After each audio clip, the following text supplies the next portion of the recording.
తమిళనాడు రాజకీయం రసపట్టుగా మారింది. రేపు విజయ్ ప్రమాణ స్వీకారం చేయనున్నారు. టీవీకేకు ఇప్పటికే కాంగ్రెస్ మద్దతు ప్రకటించింది. అటు విజయ్ కోసం అన్నాడీఎంకే రెండుగా విడిపోయింది. విజయ్కు మద్దతు ఇవ్వాలని షణ్ముగం వర్గం సమావేశమైంది. పళనిస్వామికి ఇప్పటికే తమ అభిప్రాయాన్ని షణ్ముగం వర్గం తెలిపింది. విజయ్కు మద్దతు ఇవ్వాలని షణ్ముగం ఆధ్వర్యంలో 35 మంది ఎమ్మెల్యేలు భేటీ అయ్యారు.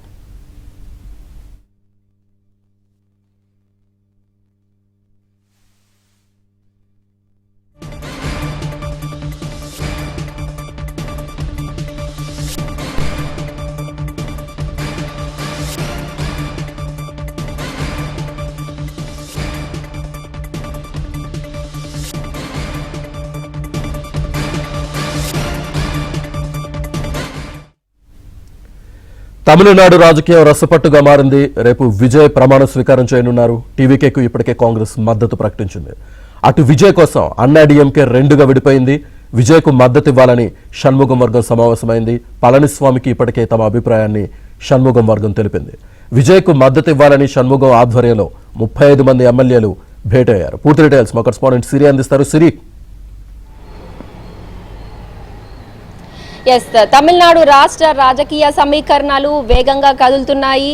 ఇప్పటికే విజయ్ తమిళనాడు రాష్ట్రంలో ప్రభుత్వం ఫామ్ చేసేందుకు అన్ని ఏర్పాట్లు పూర్తి చేస్తున్నట్టు తెలుస్తోంది.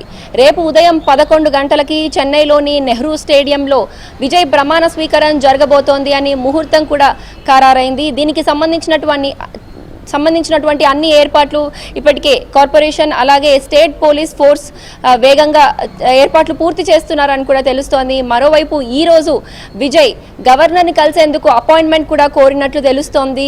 ప్రభుత్వం ఫామ్ చేసేందుకు గవర్నర్ తమకి ఆహ్వానం పంపవలసిందిగా కూడా కోరినట్లు తెలుస్తోంది. దాంతో పాటుగా మద్దతుదారుల వివరాలను కూడా గవర్నర్కి విజయ్ సమర్పించనున్నారని కూడా తెలుస్తోంది. ఇక మరోవైపు 118 సీట్లకి 108 సీట్లు సాధించినటువంటి విజయ్ ప్రభుత్వ ఏర్పాటుకు ఎవరు మద్దతు ప్రకటిస్తారు అనే విషయంపై తమిళనాడు రాజకీయ పార్టీలన్నీ కూడా మథనం చేస్తున్నాయి పార్టీ ఆఫీస్లో అని మనం చూడొచ్చు.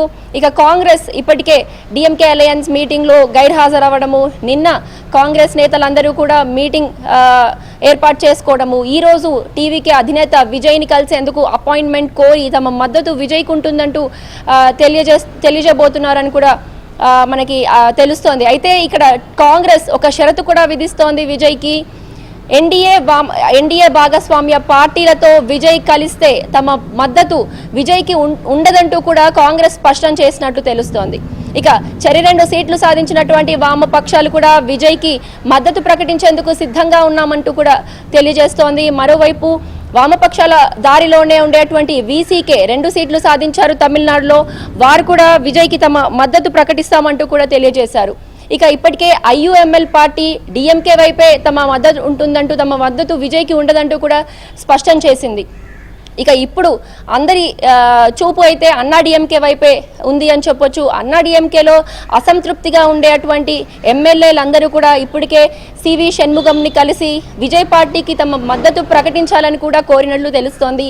సివి షణ్ముగన్ రాజ్యసభ సభ్యుడు, 4 సార్లు ఎమ్మెల్యే, అలాగే ఎంపీగా కూడా అనుభవం ఉన్నటువంటి సీనియర్ నాయకుడు అన్నాడీఎంకేలో. దాదాపు 2/3 స్ట్రెంత్ అన్నాడీఎంకేలో ఉండేటువంటి వారందరూ కూడా ఎడప్పాడి పళనిస్వామి నేతృత్వంలో అసంతృప్తిగా ఉండేటువంటి వారందరూ కూడా సివి షణ్ముగన్ని నిన్న తన నివాసంలో కలిసి మీటింగ్ అనేది ఏర్పాటు చేసి విజయ్కి ప్రభుత్వం ఏర్పాటు చేసేందుకు తమ మద్దతు ప్రకటించబోతున్నామంటూ కూడా చెప్పారు. ఇదే విషయంపై నిన్న పళనిస్వామి కూడా వారు స్పష్టం చేసినట్టు తెలుస్తోంది. పళనిస్వామి ఈ రోజు అలాగే నిన్న కూడా సుదీర్ఘంగా అన్నాడీఎంకే నేతలందరితో కూడా మీటింగ్ అనేది ఏర్పాటు చేసుకున్నారు. అయితే కాంగ్రెస్ విజయ్ పార్టీతో కలవాలంటే అన్నాడీఎంకే కలుస్తుందా? ఎందుకంటే ఎన్డీఏ భాగస్వామ్య పార్టీ కనుక. ఇదే విషయంపై అయితే ఇప్పటికే అన్ని పార్టీలు తీవ్రంగా చర్చించుకుంటున్నారని మనకి తెలుస్తోంది. మరి అన్నాడీఎంకే ఎంతమంది ఎమ్మెల్యేలు విజయ్కి మద్దతు ప్రకటించబోతున్నారు? అన్నాడీఎంకేలో మద్దతు ఉంటే దాదాపు 30 మంది ఎమ్మెల్యేలు ఉంటే కాంగ్రెస్ మద్దతు అలాగే ఉంటుందా, లేదా బేషరతుగా మద్దతు అనేది ఉంటుందా విజయ్కి, లేదా ముందుగా పెట్టినటువంటి ఎన్డీఏ భాగస్వామ్య పార్టీలు ఉంటే తమ విజయ్ పార్టీకి సపోర్ట్ చేయమంటూ ఇచ్చినటువంటి స్టేట్మెంట్స్లో ఎంతవరకు నిజం అనే విషయం అయితే ఇంకా తేలాల్సింది. మొత్తానికి ఇక రాజకీయ పార్టీలన్నీ కూడా వేగంగా సమీకరణాలు మారుతున్నాయని చెప్పొచ్చు. ఏ పార్టీకి ఆ పార్టీ విజయ్కి తమ మద్దతు ఇవ్వాలా వద్దా అనే విషయం పైన అయితే సుదీర్ఘంగా చర్చలు అయితే జరిపిస్తున్నారు ప్రస్తుతం తమిళనాడు నుంచి. Right, thank you Shri.